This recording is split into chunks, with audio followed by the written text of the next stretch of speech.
Go ahead and bring in Stephen Whitburn. Once again, he's running for San Diego City Council District 3. Real quick on Stephen. Stephen Whitburn is a community nonprofit director. He worked for the American Red Cross, and he currently directs the American Cancer Society here in San Diego. What's really exciting about both him and Assemblymember Todd Gloria is their history on cannabis policy. With Stephen Whitburn's going back to 2009, 2010, working on the cannabis task force during that time. So I hope I didn't miss anything there. There's a lot more to say about you, of course. But just, on that last part with the cannabis task force, I think we can really start there and talk about your experience at that time, because I think that was a little bit before cannabis was, quote unquote, cool. And we actually had a whole regulatory structure around this. And so just kind of like to start with that and your experience at that time, what you found, and then ultimately, I guess, what happened with the task force recommendations. And then I guess we'll contrast that with, hey, that was 10 years ago now. How do you compare that with our current industry? You're on mute.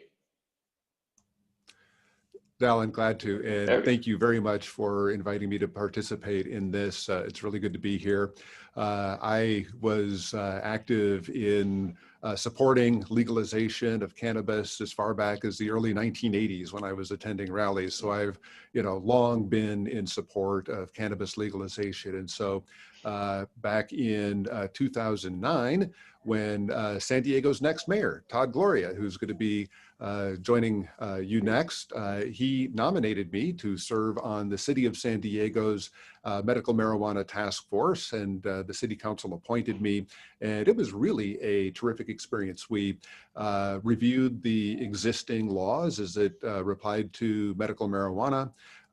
We took testimony from folks. There were those who, came and testified that marijuana was the first step to eternal damnation, but most of the people who came were supportive of it and wanted good regulations. And then we drafted a regulatory policy. A lot of time was spent on the land use aspects of it. And then I was actually charged with going around to some of the community planning groups and trotting out those proposed regulations. And I thought that going to some of those community planning groups, which in many cases have older people who are participating in them, I thought I'd get a lot of blowback, and I actually didn't. People were really receptive to the proposed ordinances, wanted to see more dispensaries. And in fact, I had one planning group that was unhappy at the fact that they didn't have a dispensary in the neighborhood. So the city was really ready for this, I think. And I also heard from people who I knew that I was on the task force and really wanted me to know how important the issue was to them. And that's what really personalized it for me. I had a good friend who suffered from AIDS who told me how important it was to give him an appetite. And he has since passed on, but it really made a difference in my understanding of how important it was. And another woman who had brain cancer, who shared with me that it was really the one mechanism that gave her some relief from the pain that she was feeling. So I really came to become passionate about the issue and wanting to make sure that everybody has access to it. So that's why I believe this issue is so important, and I'm eager to get to work on it on the City Council. Great. Yes, and we'd love to have you there and can't wait for it as well. So I guess transitioning from that to present day, I guess the recommendations that you proposed to the task force versus what we have now, I guess, what did you propose at that time? What were your findings during that I guess research period? And then, yeah, what are your thoughts on the current status of the industry? Sure. We had a pretty a good variety of perspectives on the task force. And a lot of the time that we spent had to do with the distances that had to exist between dispensary sensitive uses and such, and what constituted a sensitive use, whether it was a park or, what have you, a church. And, I was sort of with the group that took a more permissive attitude and felt like we didn't want to create so many sensitive uses and challenges that would make it difficult to cite a dispensary anywhere. Because as you know, if you put up enough roadblocks, you basically block a dispensary from being able to be cited. And then there were those who felt like there needed to be, 1,000-foot distance requirements and such. We ultimately ended up with recommendations that were roughly around 600 feet. And I think it's more or less reflective of where we're at right now.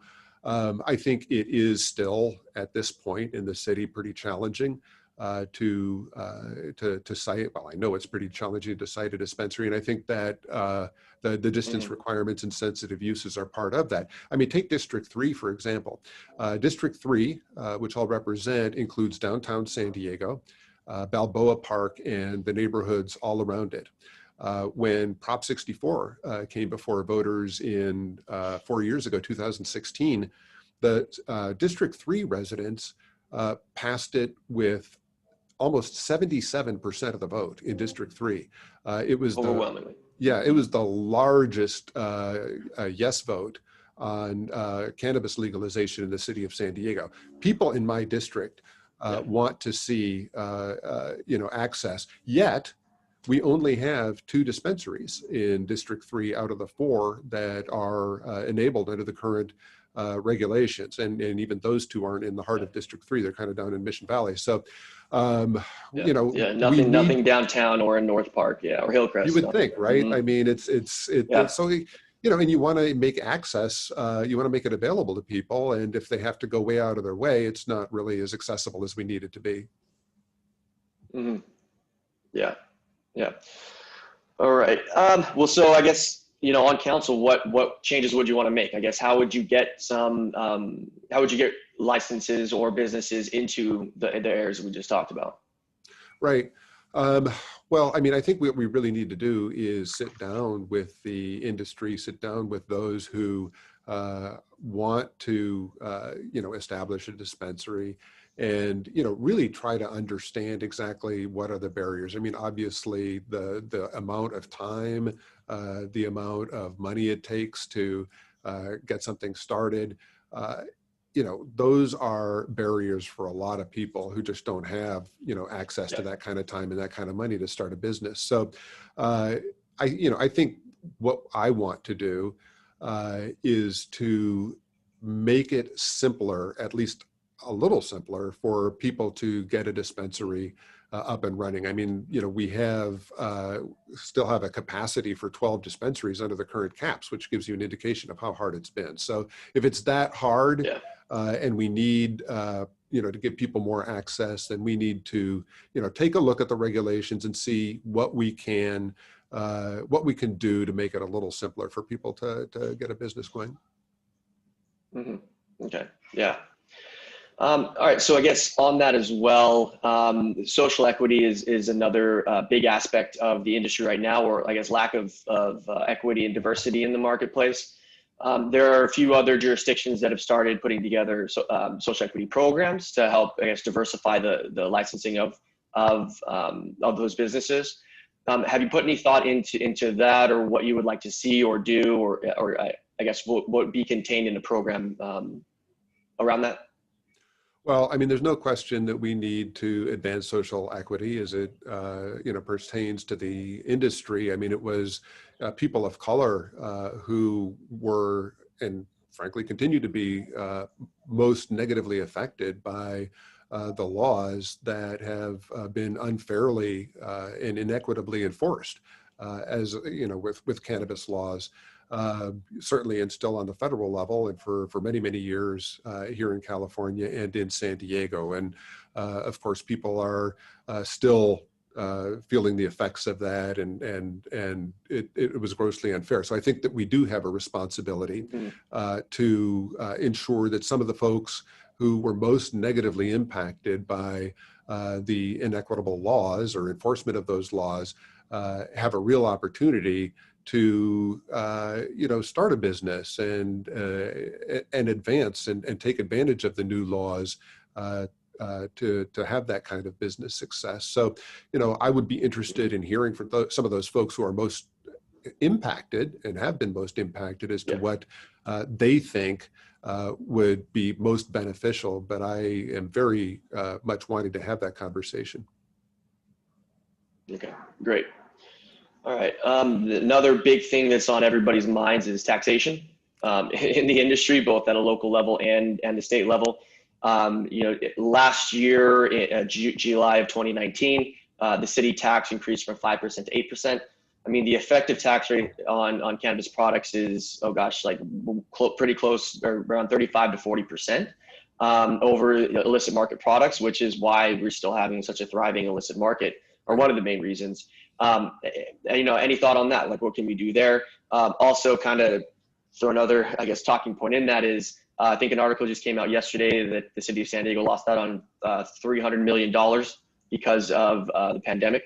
So I guess, what are your thoughts on taxes? How can we rely on the cannabis industry to help make up for some of the loss in revenue elsewhere, while not keeping taxes too high that it's forcing consumers to go to the illicit market? Well, we have a real responsibility in San Diego, and I think statewide, to crack down on the illicit market. I mean, we have established a legal regulatory structure that allows for the operation, provides a pathway to the operation, provides revenue for the state and the city. And if we're all at the same time allowing other operators to operate illegally, then that just undermines the whole process. So I think we need to prioritize supporting the legal businesses and disallowing and cracking down and enforcing the laws as it applies to the illicit operators. I think that there has been some movement toward eliminating advertising from the illicit operators, and I think that's right. And I think that broader enforcement is also necessary. It's very expensive to run these businesses, and if we're going to ask legal operators to pay so much in taxes and fees, and then allow others to not pay, that's just unfair. So we need to crack down on that. Yeah. Okay. And then on the enforcement aspect of it, kind of in the midst of everything else going on, it's I think more or less unique to the cannabis industry and maybe one or two other industries in that the police department are the ones doing enforcement or code enforcement type of investigations in these facilities.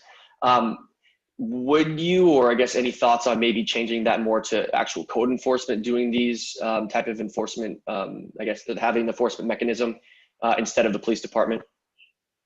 I would support having it be code enforcement as opposed to the police department. I think we need to get away from viewing cannabis as an illicit substance. And I think that, when you have the police department being the enforcement mechanism, it just adds to that perception, which we don't need. I mean, I think code enforcement is a perfectly reasonable way to be, enforcing those regulations. And frankly, our police department, I'm sure most people in the police department would rather be addressing their core mission, which is responding to emergencies and, fighting crime. Right now, so many of our police officers are involved in this sort of activity, or the first line of contact for people who are homeless, and so on and so forth. I think that we should have our codes enforced by code enforcement. Yeah, I agree. I think it would make a little bit more sense. Okay, those are the end of my questions. I think we'll jump over to question and answer from anybody else here. If you have anything, go ahead and put it in the question and answer portion. Let's see if we have any. I think Patty, you had your hand raised. I didn't know if you had a question. Go ahead and type it in the chat there.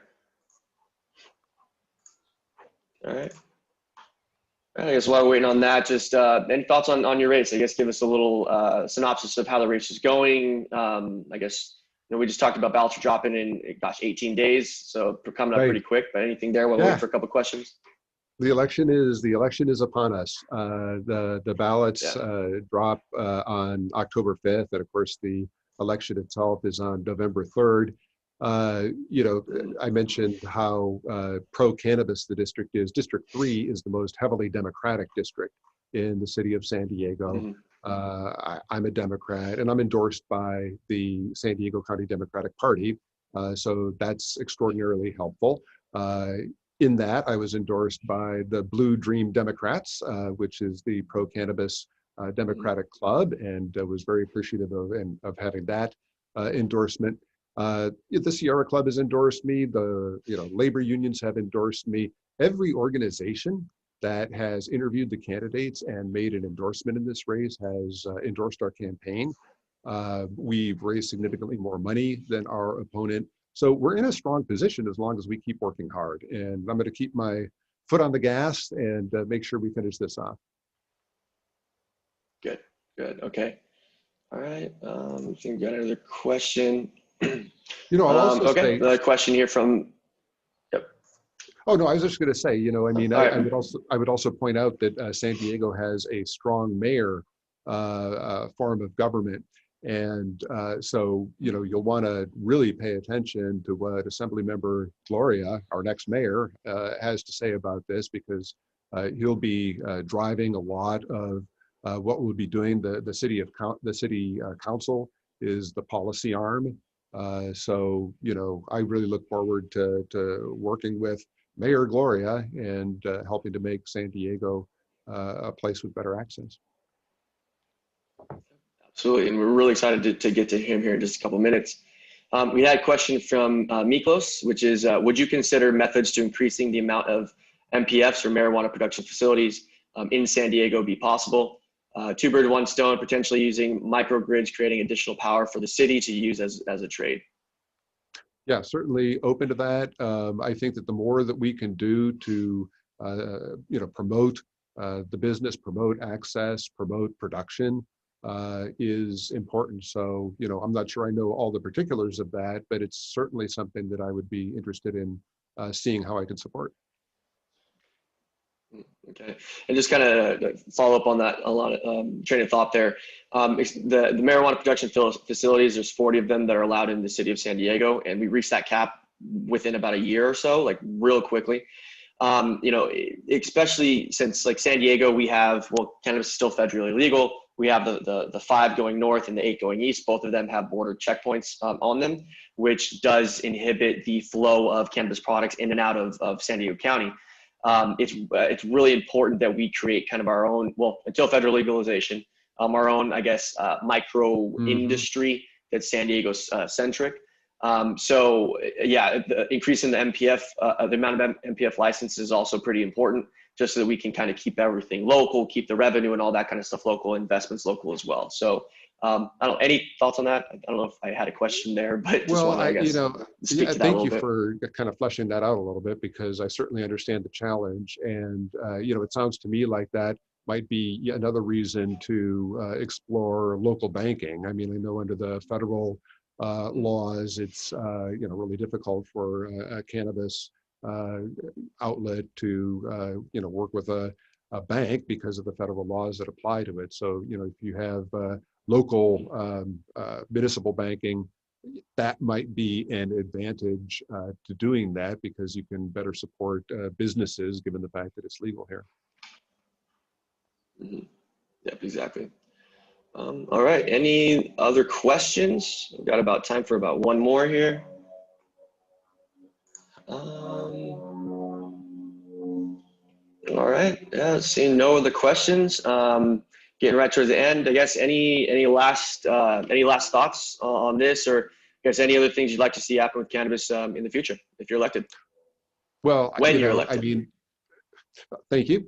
I'm more of a listener than I am a talker. I understand that the expertise around the cannabis industry lies with you and lies with many of the people who are with us this afternoon, and I look forward to hearing from you what we can do to help advance the industry in San Diego. I mean, One of the things that we need right now with the effects of the pandemic is to really grow the economy, and I think that our small businesses are going to be an enormous part of that, and the cannabis industry, of course, is a significant part of that. So I really see the cannabis industry as being part of the solution going forward for San Diego, and I look forward to hearing from you how I can better support it, and I appreciate it. Okay. Yeah, absolutely. All right. Thank you so much. Really grateful to have you on here and to hear what your thoughts are and how we're going to move this forward. So thank you very much. You bet. The links, Thank you. yeah, absolutely. The links to Steve Whitburn's pages are in the chat there. If you have any other questions, you can go ahead and shoot them over to him. Thank you so much, Stephen Whitburn. Really appreciate it. Thank you. Thank you very much.